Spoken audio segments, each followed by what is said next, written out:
Welcome to this journey through one of the most disturbing cases ever recorded in the history of Harlan County, Kentucky. Before we begin, I invite you to leave a comment telling me where you're watching from and the exact time you heard this story. We're genuinely curious to know where and at what hour of the day or night these accounts find their listeners. In the winter of 1889, 5 men set out into the remote forest near Harlan, Kentucky. The Cumberland Mountains rose high and unforgiving, their thick woods filled with old-growth timber that had drawn the attention of northern logging companies. These men, Thomas Blackwood, Silas Mercer, Jeremiah Walsh, Frederick Holcomb, and Daniel Porter, had traveled together from Pennsylvania in search of work with the newly formed Cumberland Valley Timber Company.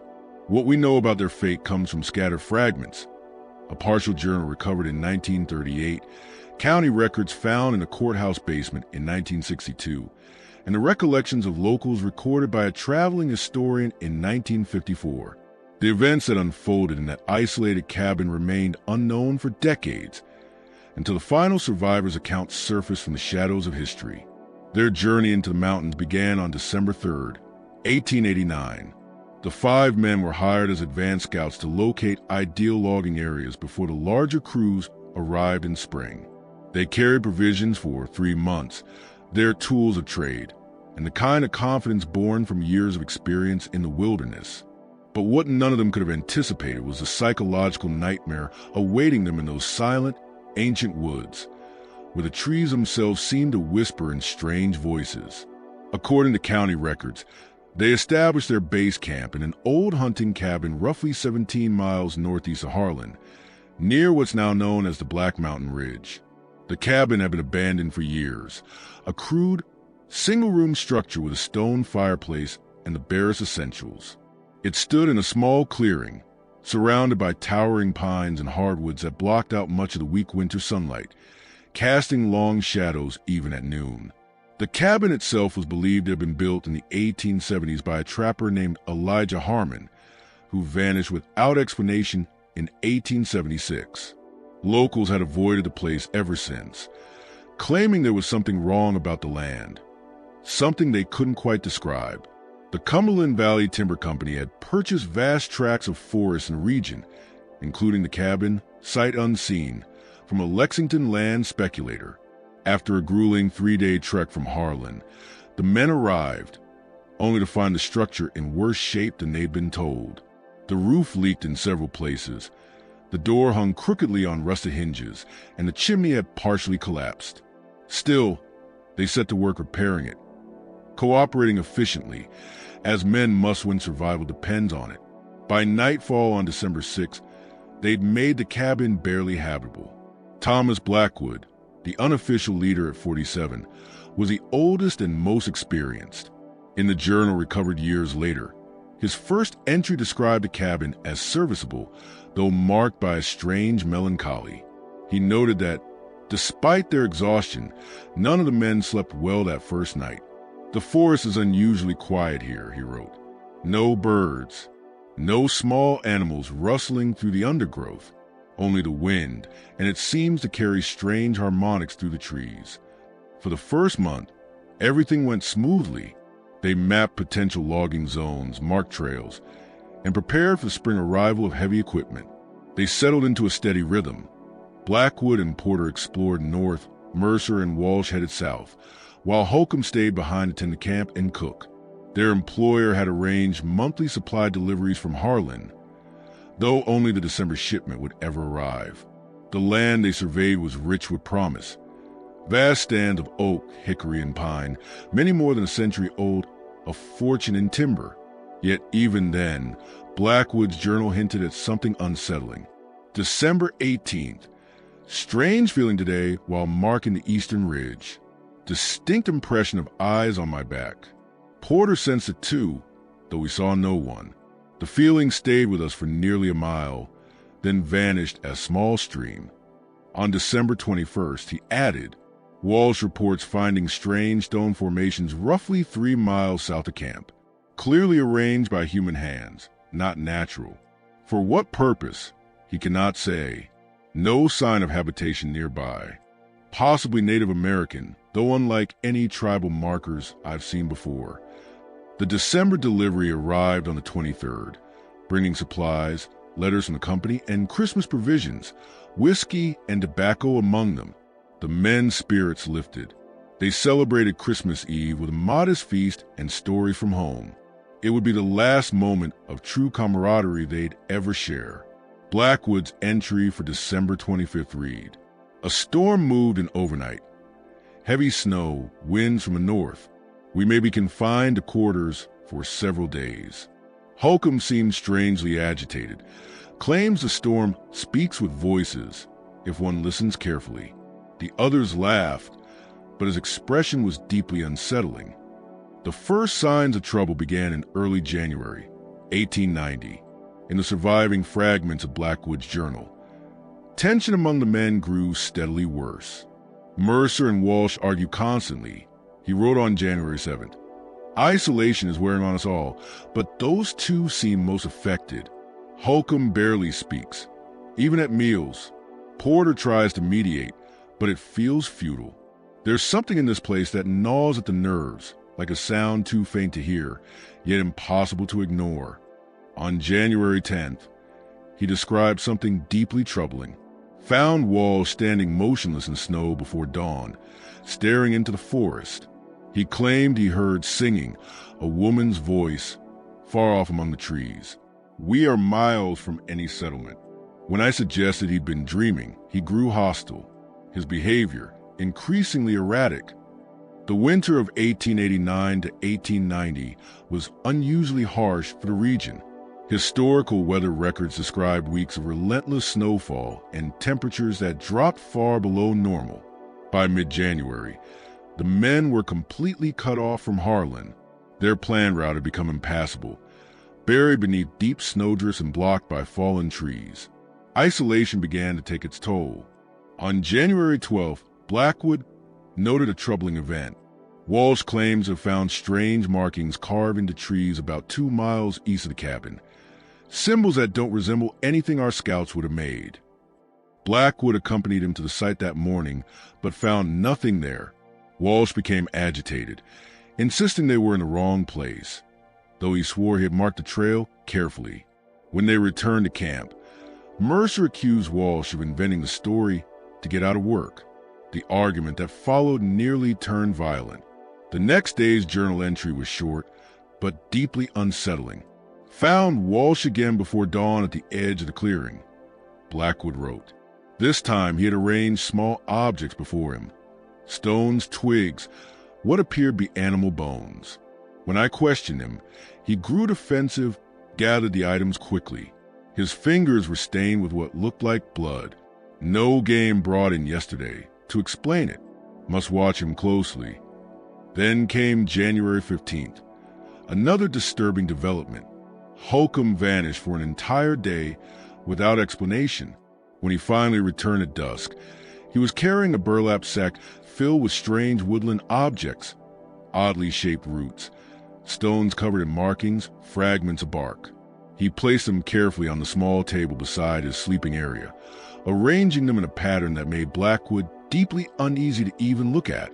"There's something about it," he wrote, "that draws the eyes, yet makes me feel dizzy if I stare too long. We should not listen, and yet we must."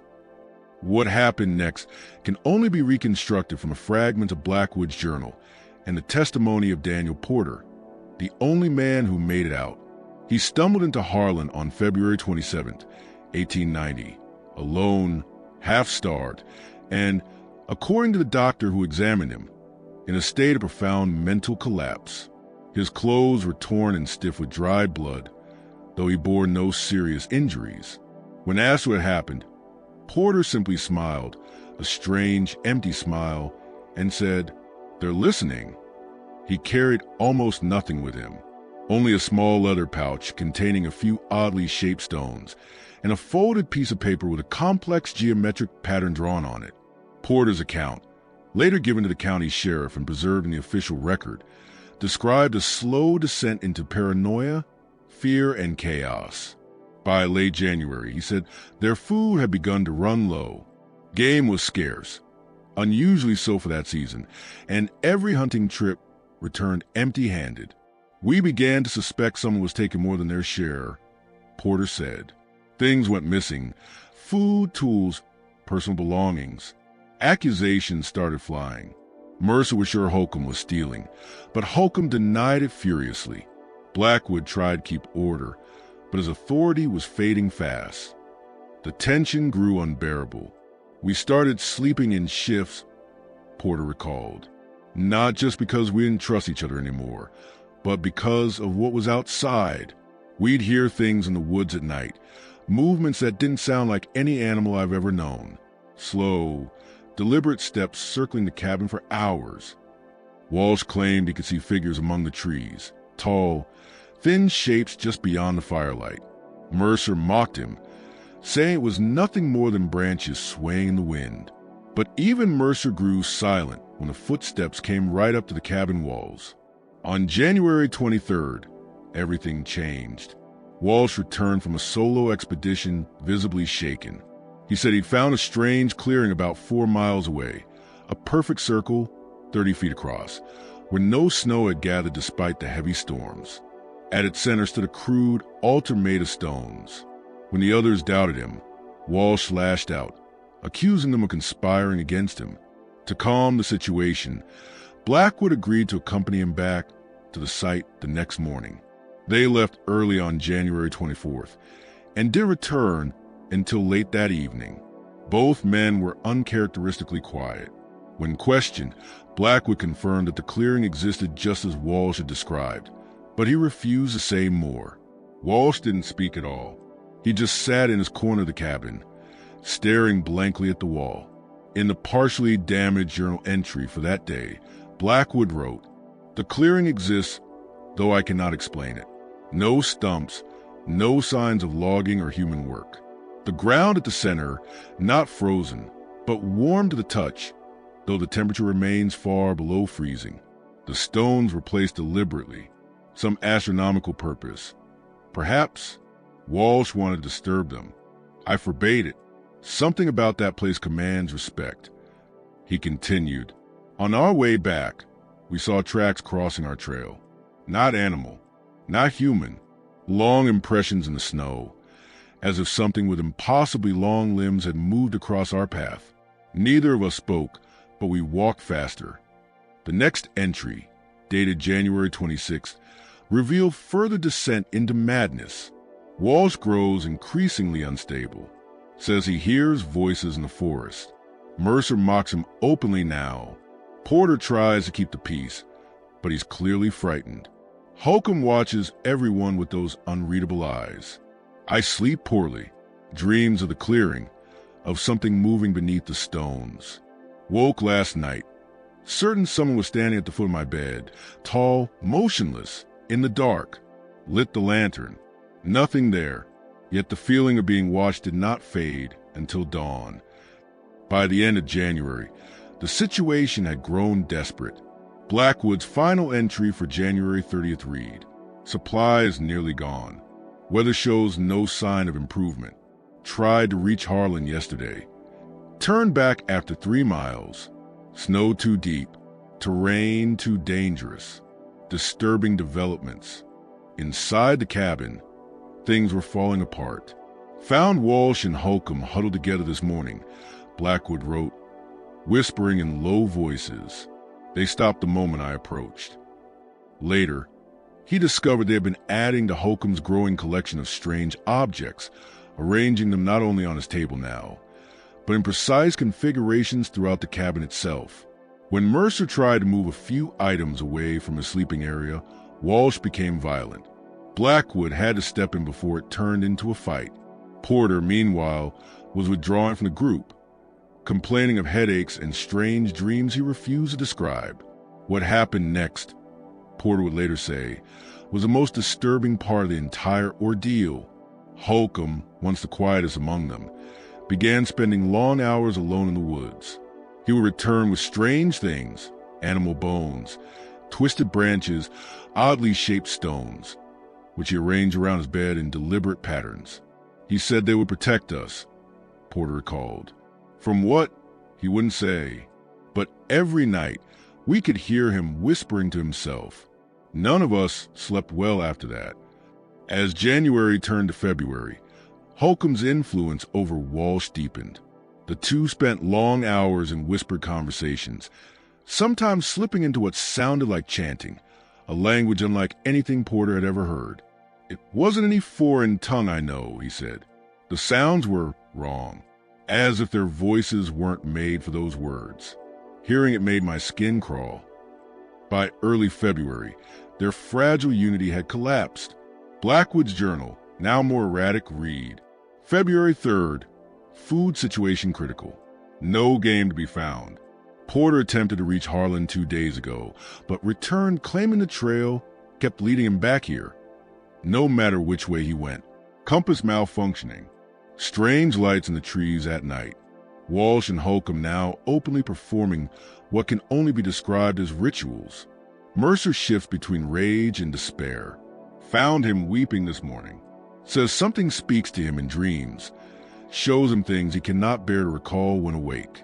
I fear for my sanity. The cabin feels smaller by the hour. The walls closing in. The sense of being watched is constant now.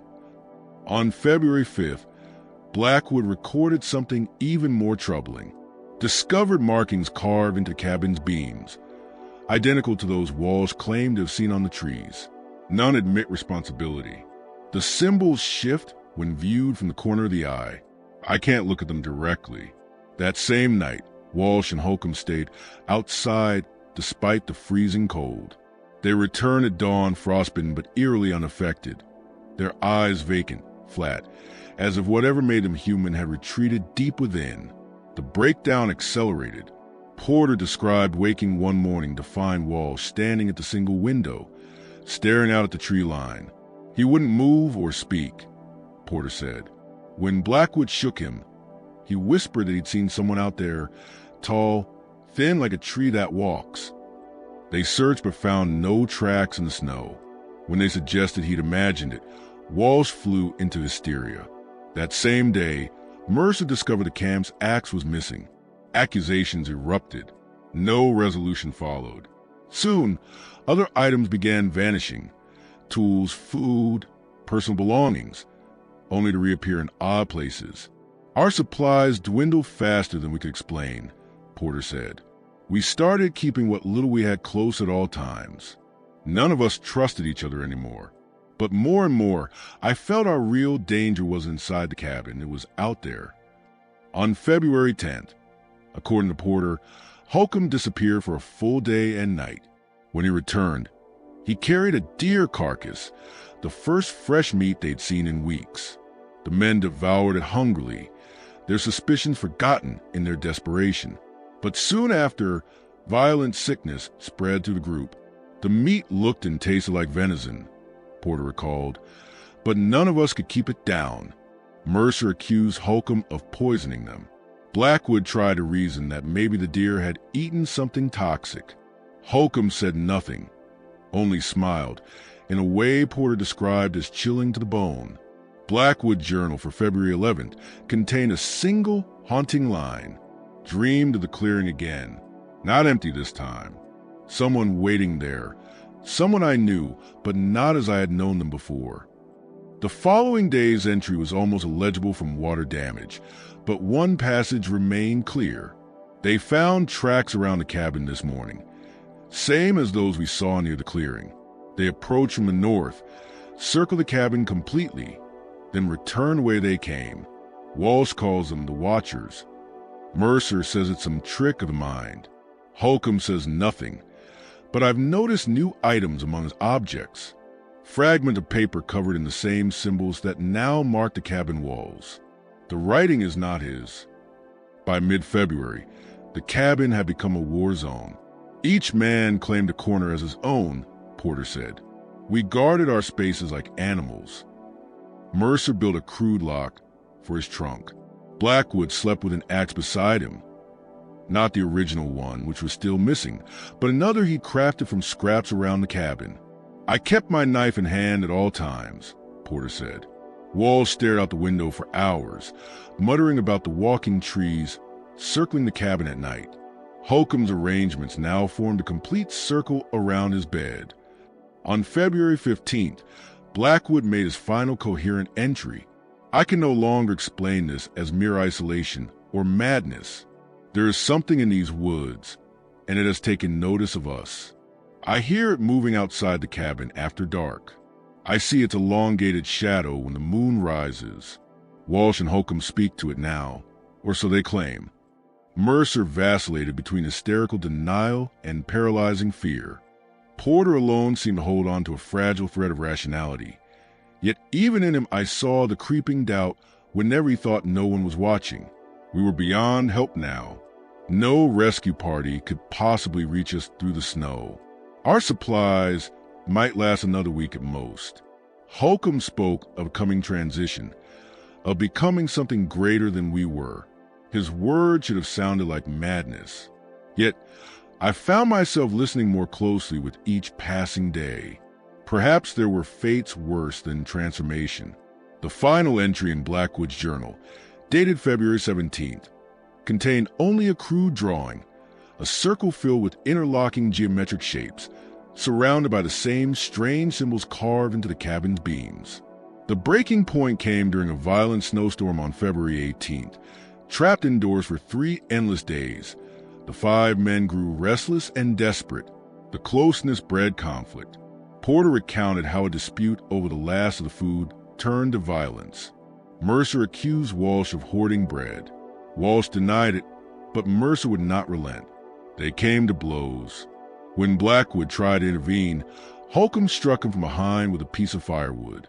There was blood, so much blood, and then silence. What followed remains unclear.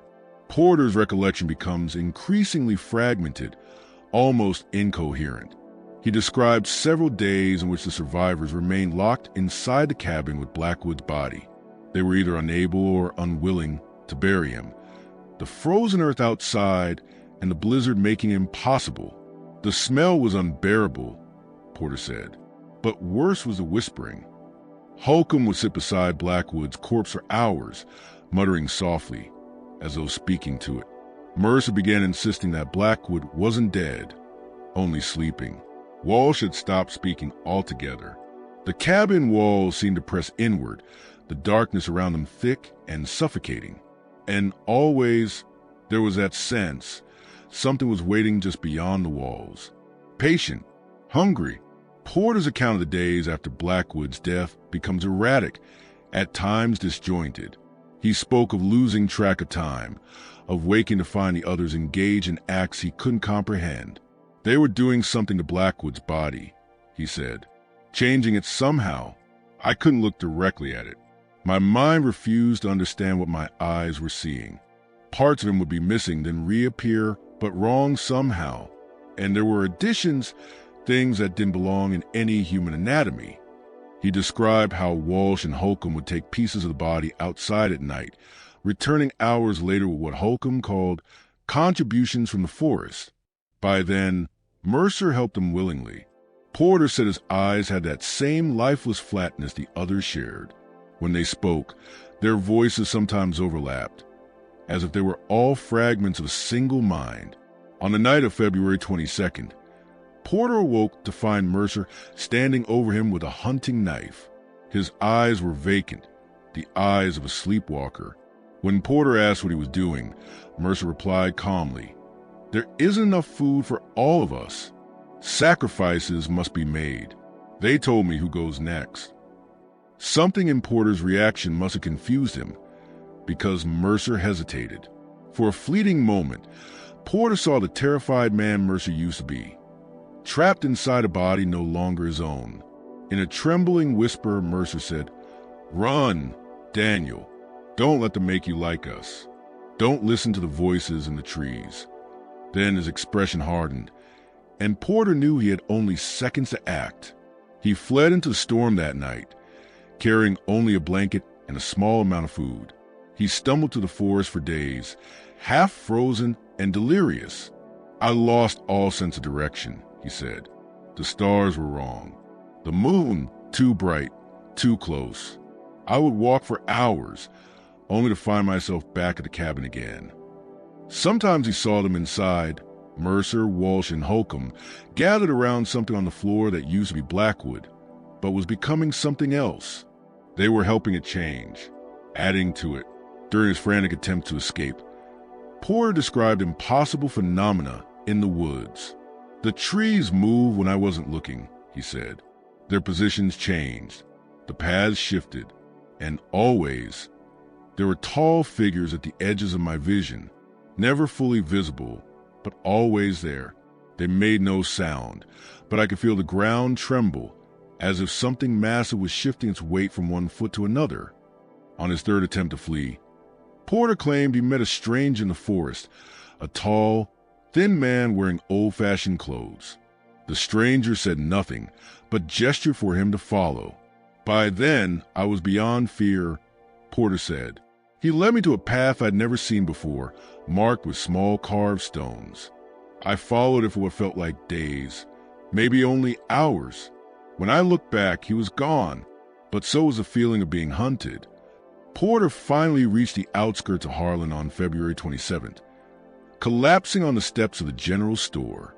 When the authorities organized a search party, Porter's mind was so shattered that his directions were useless. It wasn't until March 7th that they finally found the site, drawn by the faint smoke still curling from the cabin's chimney. Despite the 2 weeks that had passed since Porter's escape, the search team, led by Sheriff James Rutledge and 6 deputies, with a local doctor, approached with extreme caution. The official report, filed on March 10, 1890, and rediscovered in county archives in 1951, described their findings in restrained but unmistakably horrified language. The cabin interior showed clear evidence of violent struggle, Sheriff Rutledge wrote. Bloodstains covered the floor and walls. Personal effects were strewn everywhere. We discovered the remains of Thomas Blackwood beneath a rough covering of blankets in one corner. The condition of the body. The sheriff's report suggested that Blackwood had been dead for roughly 2 weeks. Yet there is a strange omission in that report. While it acknowledges the discovery of his remains, it provides no detailed description of the body's condition. Many researchers have interpreted this absence as deliberate, a refusal to commit to paper observations that defied any rational or medical explanation. A personal letter from Deputy William Collins to his brother, discovered in 1975, sheds far darker light on what truly transpired. What we found barely resembled a man at all, Collins wrote. The parts were all wrong, assembled incorrectly, with additions that had no place in a human body. The doctor refuses to perform a proper examination. The men who helped move the remains have all requested leave. I myself cannot close my eyes without seeing it again. Sheriff Rutledge has instructed us not to speak of details. He says no good will come from spreading tales that would only distress the community and the man's family back east. The official cause of death will be listed as blunt force trauma, followed by improper handling of the deceased. That hardly captures what we truly witness. The official report continues with mention of the other men, Mercer, Walsh, and Holcomb. No immediate trace of them was found. A subsequent search of the surrounding forest revealed no bodies. However, about 40 yards from the cabin, the search party discovered something deeply unsettling, a ring-shaped formation of stones, animal bones, and wooden figures arranged with deliberate precision around a shallow depression in the snow. At the center, the ground was inexplicably warm. A strange odor emanated from it, something like rot, yet laced with a sweetness reminiscent of overripe, fermented fruit. Deputy Collins elaborated further in his letter. The circle in the snow contained items I can't adequately describe. Constructions of bone, wood, and other materials that seemed to wound the eye just to look at them. Things built with a purpose I dare not imagine. And the symbols, the same markings carved inside the cabin, repeated again here, tracing blood and ash. The reverend who accompanied us refused to cross the circle's boundary, saying it radiated evil. I'm not a superstitious man, but I felt it too. A deep physical wrongness. A sense that something massive and unseen was watching us, patient and hungry. The search was called off after 3 days, halted by worsening weather and the growing psychological strain on the men. A note added to the sheriff's official report mentions that several members of the search party began experiencing auditory hallucinations and visual distortions, sensations that grew strongest during twilight. Even Sheriff Rutledge himself recommended that no further expeditions be launched, advising that the area be avoided entirely until spring thaw might allow for a safer return. No such return was ever made. No further investigation took place. The fate of the three missing woodsmen, Mercer, Walsh, and Holcomb, remained an unsolved mystery for decades. No bodies were ever recovered, despite multiple searches conducted through the early 1900s. Daniel Porter, the only known survivor, was briefly hospitalized before returning to Pennsylvania. According to medical records, he died in 1907 in a Philadelphia asylum, never having recovered from what he had seen. His attending physician noted that in his final years, Porter became increasingly disturbed at sunset.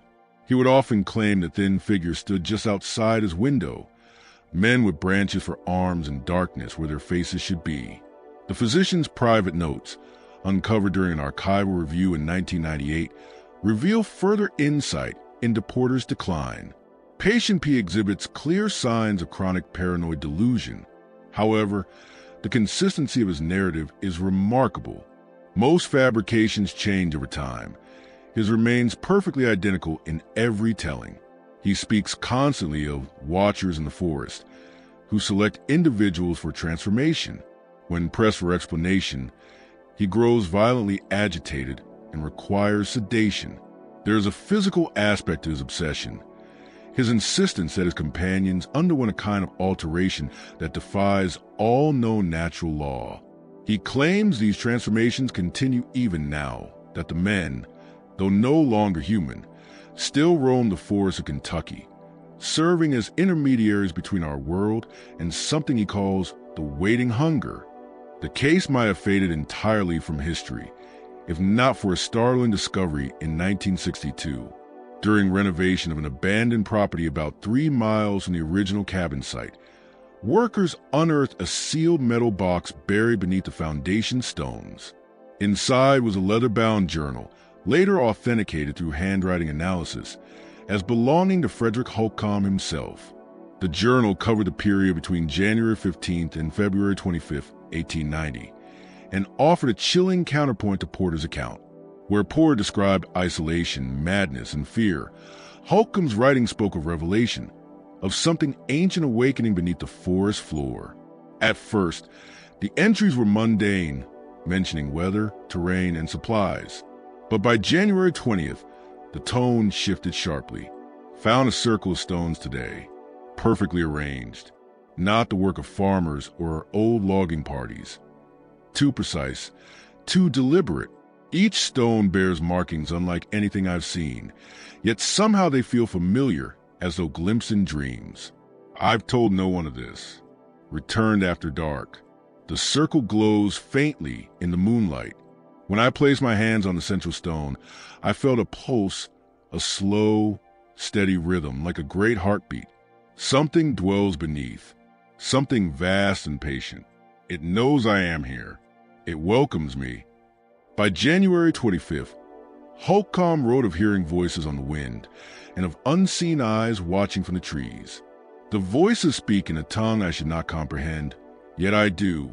They speak of an existence beyond flesh, beyond time as we understand it.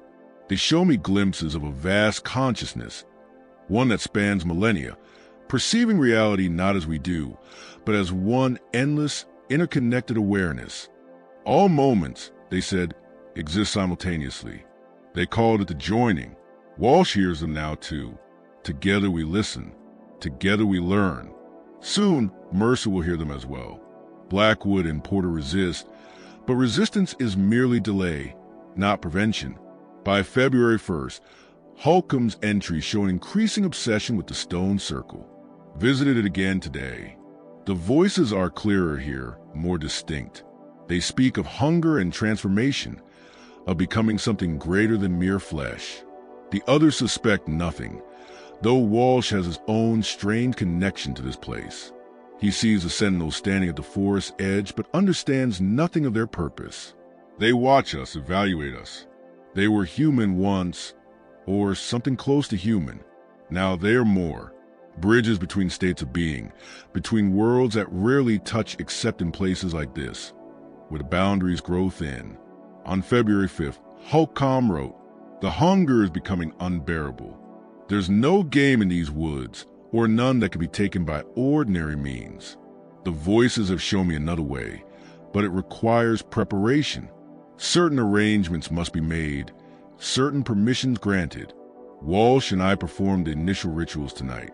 The symbols carved throughout the cabin will prepare the space. What happens here must follow precise patterns. Transformation is not chaos. It requires exact adherence to forms established long before humans walked these forests. The entries following Blackwood's death on February 18th are particularly disturbing. We cannot bury him properly." Harlan wrote on February 19th, "The ground refuses to receive him, but there are other ways. The voices have shown me that we can use what remains. Waste nothing. The forest demands balance." Mercer was reluctant at first, but he hears the voices now too. They speak to him in dreams, showing him a necessity of what must be done. The materials of Blackwood's body will serve a greater purpose. Through dissolution comes reconstitution. Through destruction, creation. On February 20th, he continued, "The work proceeds. What was Blackwood is becoming something new. We take the components apart, rearrange them according to the patterns shown to us. We add elements from the forest, wood, stone, bone, root. The fusion is delicate, requiring precision. When complete, it will serve as a conduit, a physical link between our limited perception and the vast consciousness that stirs beneath the stone circle. Already, I can feel its influence strengthening. The cabin walls are no longer barriers. What was outside now moves freely within." The entry for February 22nd makes brief but chilling mention of Porter. He suspects, but he does not understand. His mind recoils from comprehension. Tonight Mercer will bring him to the joining, willing or not. The voices have shown me that 5 is a necessary number, a perfect symmetry. When the transformation is complete, we will take our place among the watchers. Our limited, individual consciousness will dissolve into the greater whole. We will exist across time rather than through it. We will become eternal. The final entries grow increasingly incoherent, filled with diagrams and symbols matching those Porter later sketched on the paper found in his possession. The last readable passage, dated February 25th, reads only, "Porter has fled. He does not understand what must be done. Mercer and Walsh see now. We begin the work tonight. The bones will show the way. The flesh will be transformed. We will be the bridge between worlds, neither fully human nor fully other. The forest will reclaim what belongs to it, and we shall be its voice." The journal ends with a series of drawings showing human figures gradually transforming into something else. Elongated limbs, distorted features, bodies merging with what appear to be tree elements. The final page bears only a geometric pattern, identical to the one found on the paper Porter carried. When the journal was discovered in 1962, authorities initially dismissed it as the delusional writings of a man suffering from isolation and exposure.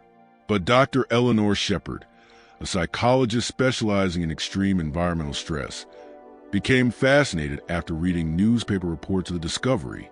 Her investigation, conducted over 5 years and published in the Journal of Abnormal Psychology in 1968, remains the most comprehensive analysis of the incident to date. Dr. Shepard tracked down Porter's medical records and interviewed those who had known him during his final years at the Philadelphia Asylum.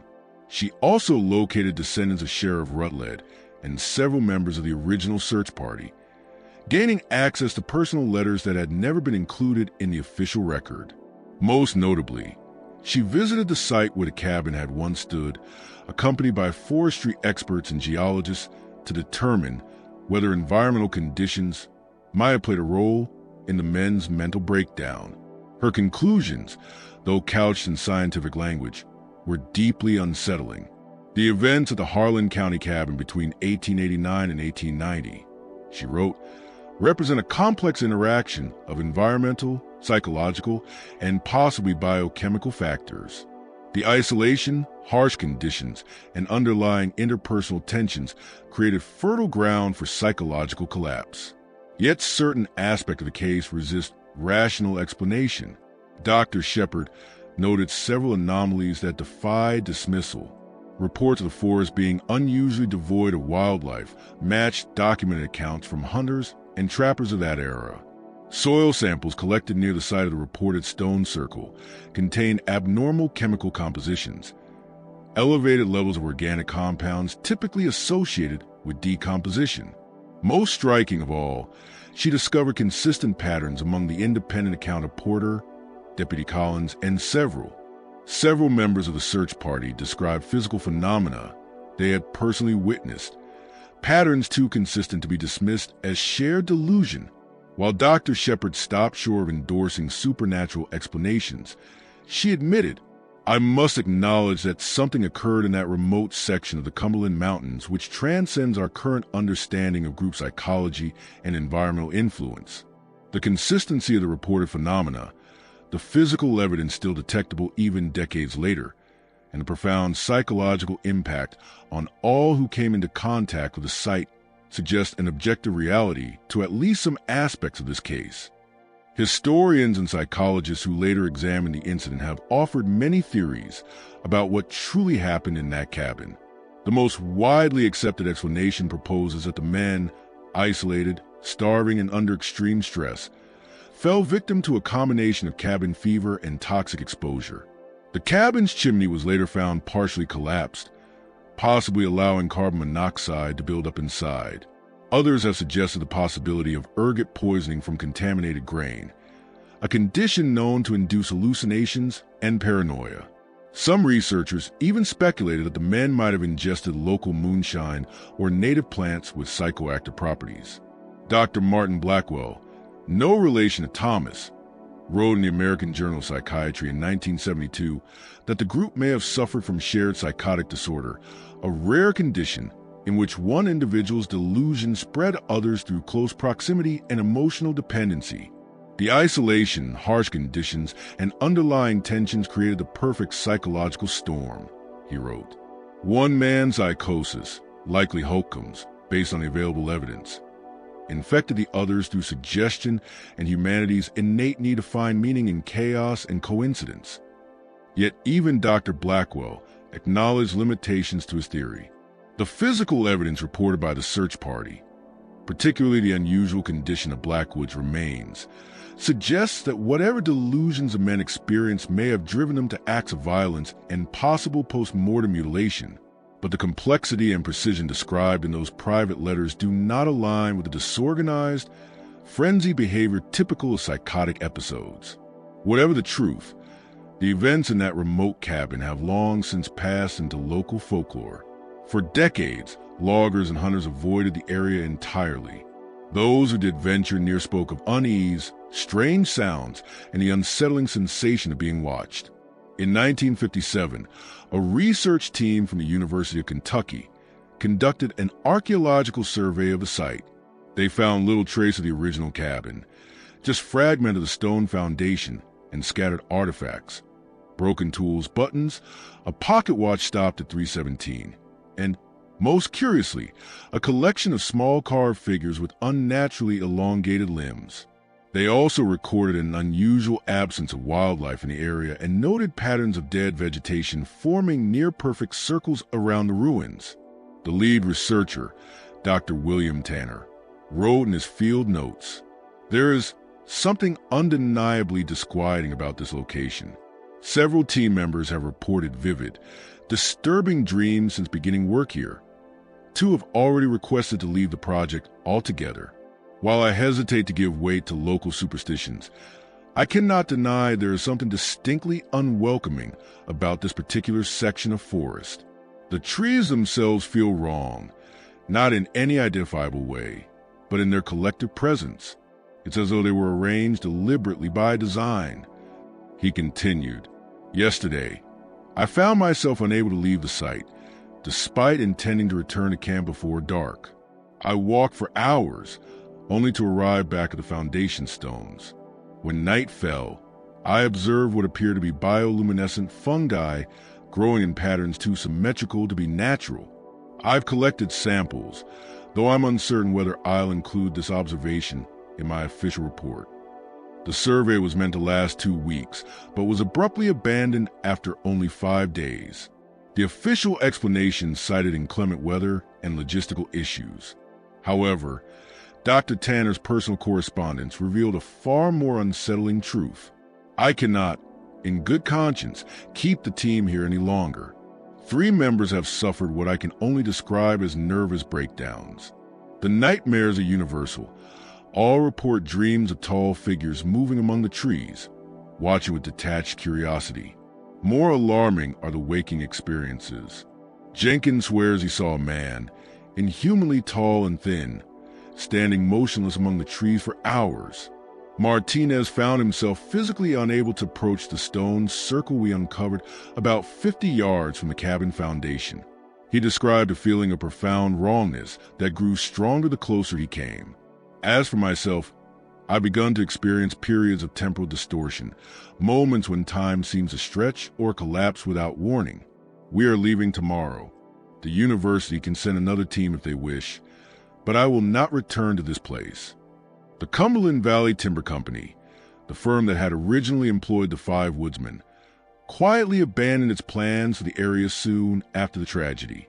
Company records examined in 1968 include a short notation: site deemed unsuitable due to terrain difficulties and local complications. Alternate location selected. A more detailed internal memo, marked confidential and signed by the company president, reads: under no circumstances are operations to resume in the northeastern section. The loss of personnel and the subsequent investigation have rendered the area prohibitively problematic. Legal complications aside, persistent rumors have made it impossible to recruit workers willing to return. The financial investment must be considered forfeit. Notably, the company divested all of its holdings in the area by 1895, selling the land far below market value to a succession of owners, each of whom resold it after only a brief period. The land remained. The forest remained largely untouched until the 1930s, when much of the land was absorbed into what would eventually become part of the Boone National Forest. But it's Daniel Porter's final statement, given to his physician at the Philadelphia Asylum shortly before his death, that perhaps offers the most chilling insight into what truly happened there.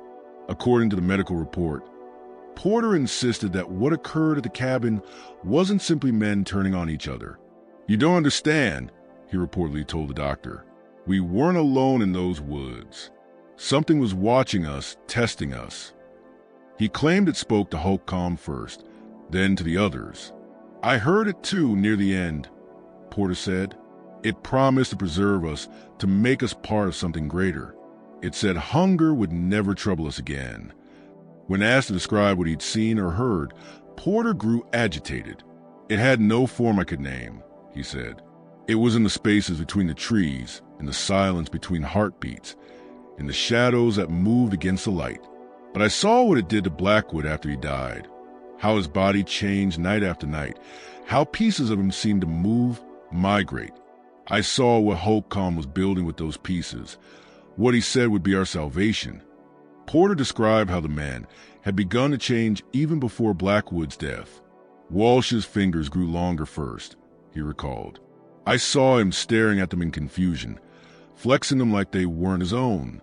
Mercer's eyes changed. His pupils became elongated vertical like a cat's. And Holcomb's skin began to grow textures, bark-like patterns in places. They tried to hide these things at first, but as time passed, they stopped caring what I saw. They told me I would understand soon enough, that I would join them, that we'd all become something that could survive in those woods, something that belonged to the forest and to what lived beneath it." The doctor's notes mention that Porter refused to elaborate further. He became increasingly withdrawn over the following days. On March 15th, 1907, Porter was found dead in his room. The official cause was listed as heart failure, but the orderly who discovered the body reported something strange. Porter was found kneeling before the window, arms outstretched as if in prayer or an embrace. The window, though locked from inside and 3 stories above the ground, bore deep scratch marks on the outside of the glass. In 1969, the final investigation into the case was officially closed. The conclusion cited death by misadventure and exposure for Blackwood and missing, presumed deceased for Mercer, Walsh, and Holcomb. Porter's statements were largely dismissed as the ravings of a traumatized, unstable mind. The story would have faded entirely into obscurity if not for a string of disappearances in the 1970s that brought the legend back to life.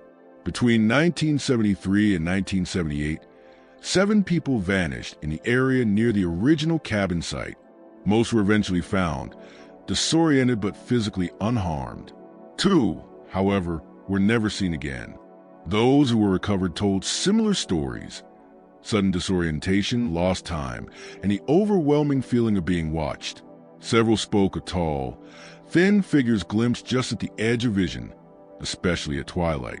Roger Tanner, a forestry worker who went missing for 3 days in September 1974 before being found 20 miles from his last known position, gave one of the most detailed accounts. "I was marking trees about 2 miles from Martins Creek," Tanner said, "when I felt something watching me. The feeling was so strong. The hair on my arm stood up.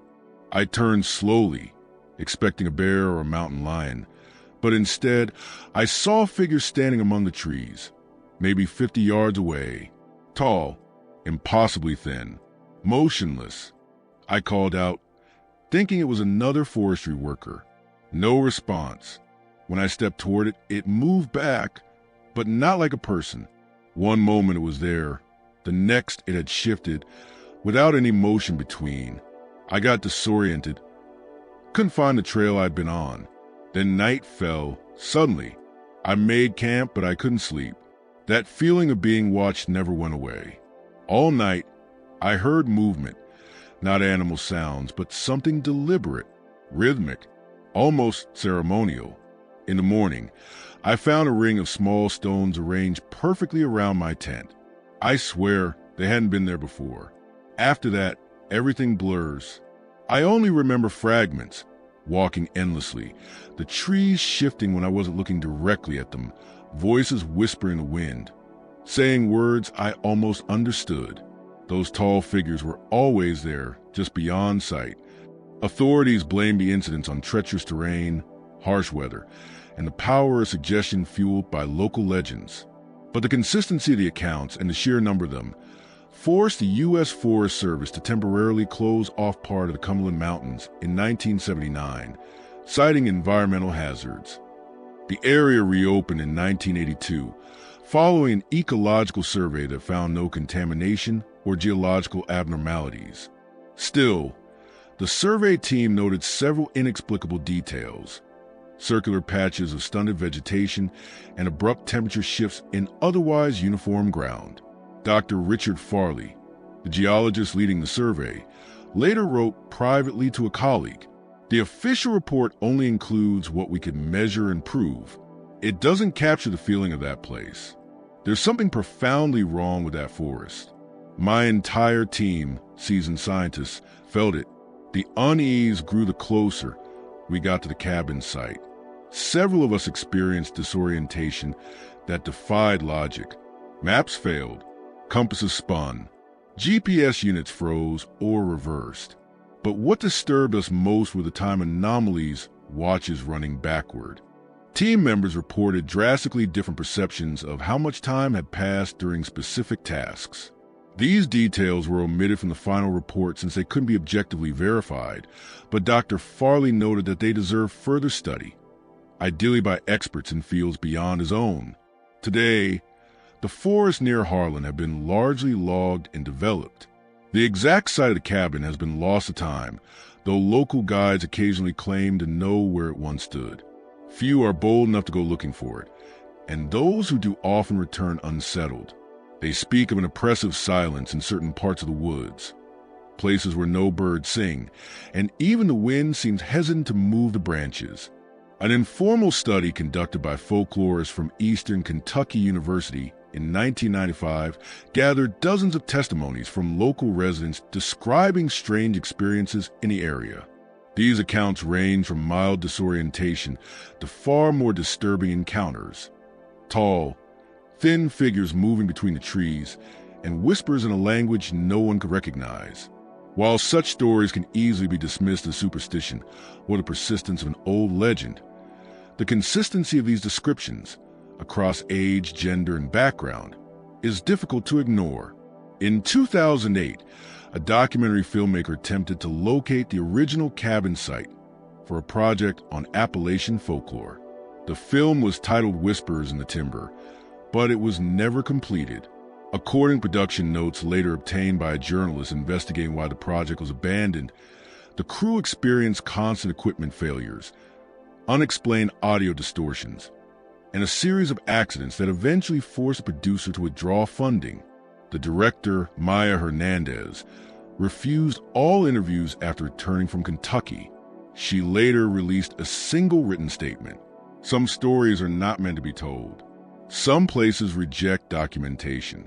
What happened in those woods should remain in those woods. I will not return to complete this project, and I strongly advise others against trying. In 1963, an elderly resident of Harlan, claiming his grandfather had been part of the original search party, gave a haunting quote to a local newspaper. "Some places in these mountains don't belong to us, never did, never will.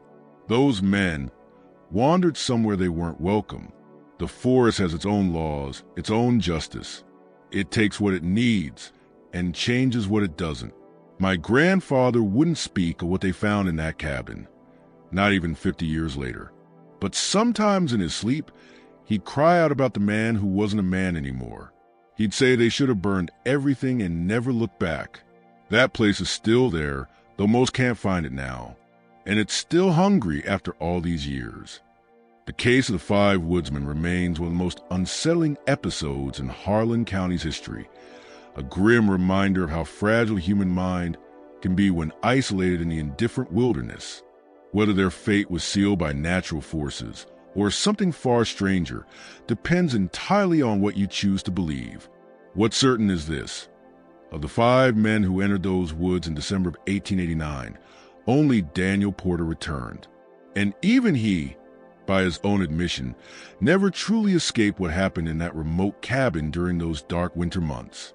Perhaps the most chilling detail came decades later, in 1984, during a geological survey of the Black Mountain region. In a remote section roughly 20 meters from where the cabin once stood, researchers discovered a circle of standing stones, each carved with symbols matching those described in Holcomb's journal. Carbon dating suggested the stones were placed there in the late 19th century. At the center of the circle grew a single oak tree, estimated to be about 90 years old, meaning it began growing around 1894, roughly 4 years after the cabin incident. The tree displayed several strange traits: distorted growth patterns, abnormally high concentrations of minerals not typical of oak species, and most disturbingly, bone fragments embedded deep within its trunk. Analysis of those fragments proved inconclusive, though preliminary tests hinted that they were of human origin. The site was documented and then cordoned off, with all findings restricted to academic circles. In 2002, a follow-up expedition revisited the coordinates, only to find nothing. The stone circle, the oak tree, everything was gone. The lead geologist wrote in his report, "It's as if the entire site was removed with surgical precision. There's no evidence of digging, no displaced soil or vegetation. The coordinates place us exactly where the previous team documented the circle, yet nothing remains. Even accounting for GPS drift, we should have found something, but there's nothing, not even a marker." Dr. Sarah Chun, an anthropologist who has studied the cultural impact of the Woodsman story on local communities, offers perhaps the most balanced perspective on the case. What happened to those men in the winter of 1889 and 1890 sits at the crossroads of history and folklore, she explained. The evidence, journals, reports, medical records, establishes some undeniable facts. 5 men entered the forest. Violence occurred. Only one came out. Beyond that lies a story that has evolved over generations, a blend of verifiable mystery and mythic retelling. Whether you interpret through psychology, environmental science, or something more esoteric, depends on your worldview. But what makes this case enduring is that it stands as a boundary experience, an encounter with something that resists explanation and forces us to face the limits of what we can truly understand. The forests around Harlan have changed dramatically over the past century. Logging, mining, and development have reshaped the landscape. And yet, locals still say that in some corners of those woods, the silence feels alive. Old residents of Harlan still speak of certain parts of the mountains with hesitation, places where the trees grow too close together, where the air carries sound in strange ways. And every so often, there are new reports, unofficial, unverified, of hikers or hunters stumbling upon odd arrangements of stones and bones in the deeper woods. Small, perfect circles surrounding depressions in the earth that seem far too symmetrical to be natural. Park rangers dismiss these findings as the work of pranksters inspired by local legends. But each year, new arrangements appear. The County Historical Society maintains a small collection of artifacts related to the case, photocopies of Porter's statement, excerpts from Holcomb's journal, and the sheriff's original report.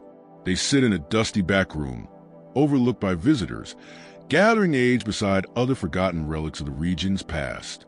Yet each winter, when the snow falls heavy across the mountains, the old-timers in Harlan still tell the story of the Five Woodsmen and their doomed expedition. They speak of isolation, of how the human mind can turn against itself when cut off from the world. And sometimes in hushed tones, they wonder perhaps there are forces in those deep woods that science cannot yet explain. Ancient presences that take notice when humans stray too far into domains that were never meant for them. The mountains keep their secrets, the saying goes, and some secrets are best left undisturbed. In 2015, a team of environmental scientists studying forest regeneration patterns in previously logged areas of the Cumberland Mountains reported something remarkable. In a section of forest that, by all historical records, should have been heavily harvested in the early 1900s, they found a stand of old-growth trees, untouched, undisturbed. Even more curious, these trees, mostly oak and hickory, formed a nearly perfect circle roughly 100 yards wide. At its center stood a single pine tree of uncertain species, its characteristics not matching any known variety in the region.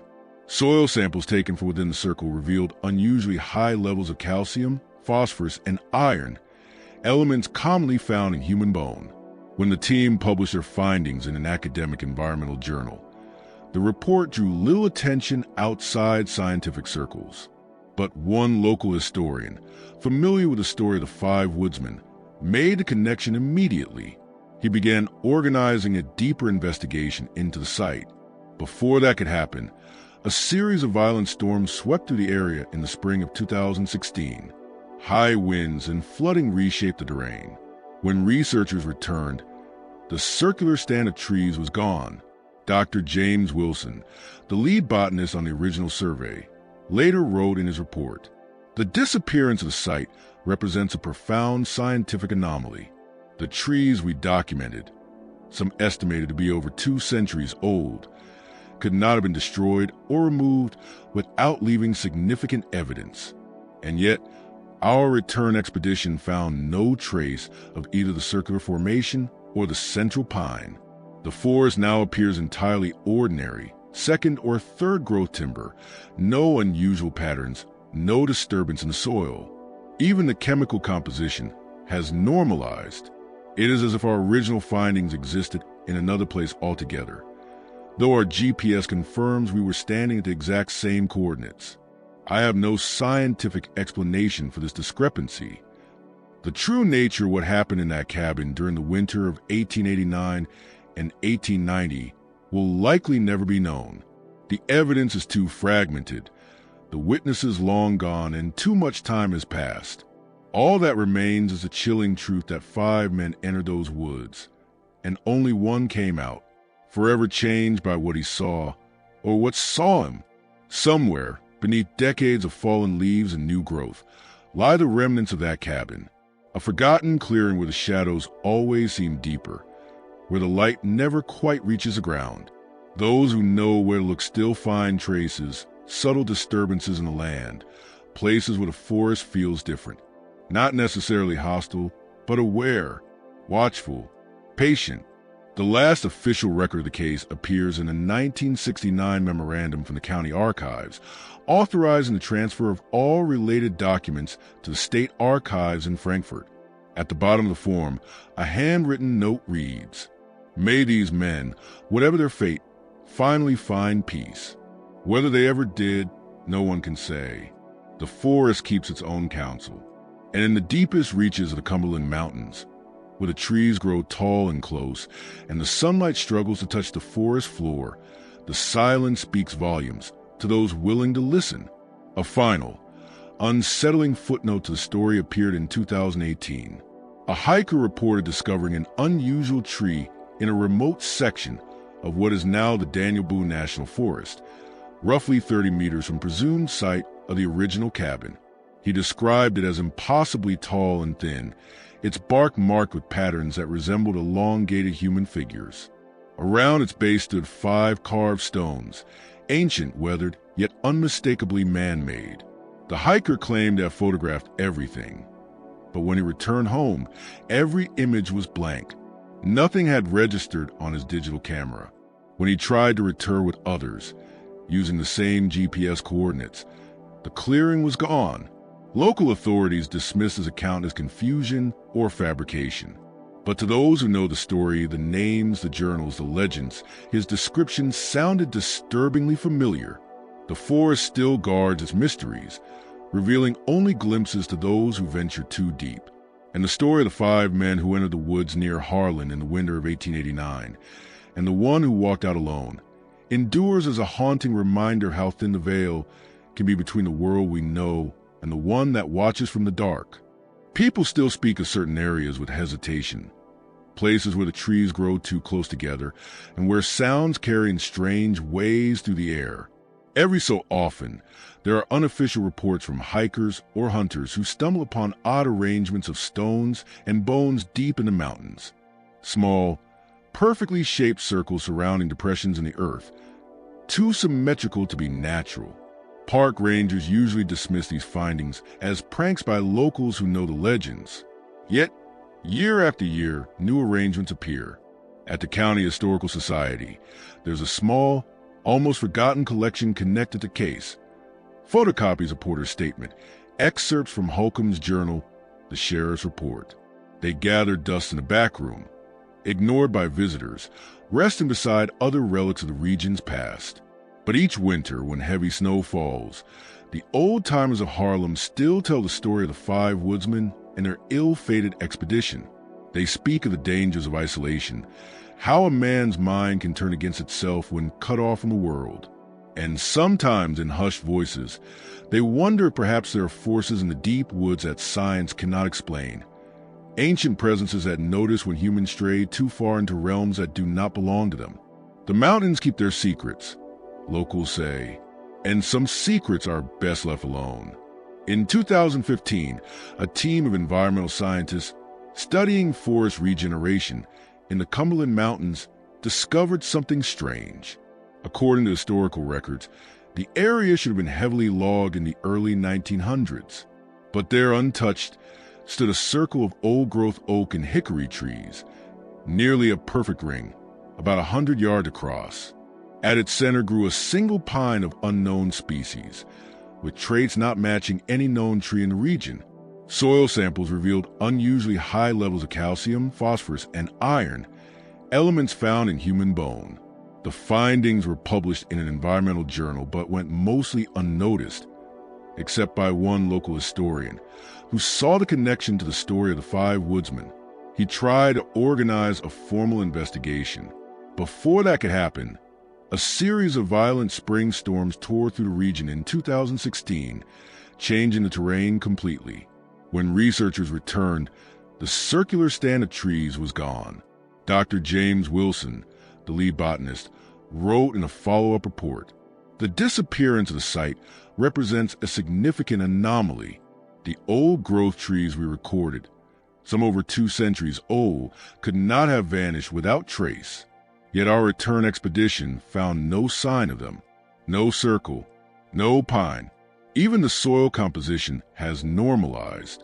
It's as if the place we documented existed somewhere else entirely, though our GPS data confirms we were in the same location. I have no scientific explanation for this.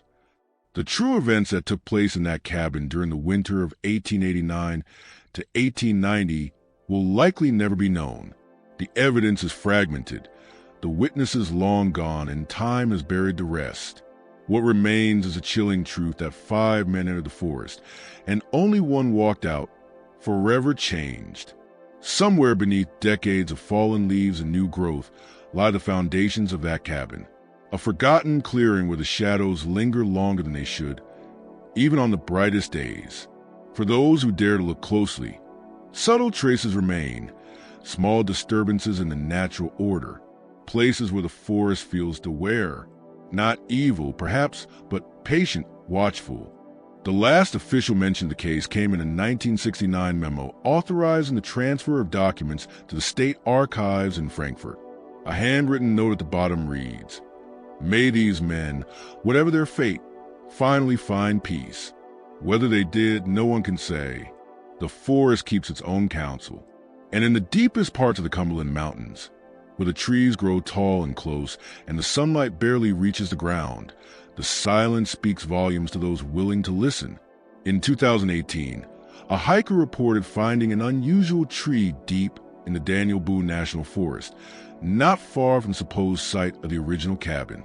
The tree was tall and unnaturally thin, with bark that seemed to form the shapes of stretched human figures. Around its base lay 5 stone cairns, worn by time but clearly man-made. The hiker took photos, but when he got home, none of the images appeared on his camera. When he tried to lead a small group back to the clearing a week later, he couldn't find it again, despite having the GPS coordinates.